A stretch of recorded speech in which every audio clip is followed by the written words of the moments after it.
পথকুকুর মামলায় শর্মিলা ঠাকুরকে বাস্তবের পাঠ সুপ্রিম কোর্টের। হাসপাতালে থাকা কুকুরদের গ্লোরিফাই করবেন না, বর্ষিয়ান অভিনেত্রীর আইনজীবীকে ভৎসনা সুপ্রিম কোর্টের। গত 7ই নভেম্বর রেল স্টেশন, শিক্ষা প্রতিষ্ঠান, আদালত, হাসপাতাল চত্বর থেকে পথকুকুরদের সরানোর নির্দেশ দিয়েছিল সুপ্রিম কোর্ট।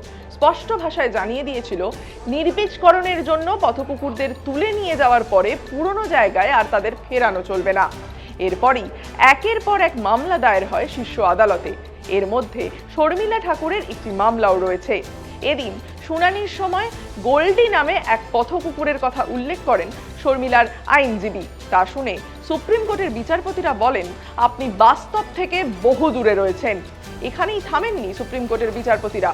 কড়া সুরে বলেন, রাস্তায় থাকা বেশিরভাগ কুকুরের শরীরে এক ধরনের পোকা থাকে। এদের থাকতে দিলে হাসপাতাল চত্বরের পরিবেশ মোটেই সুস্থ স্বাভাবিক থাকবে না।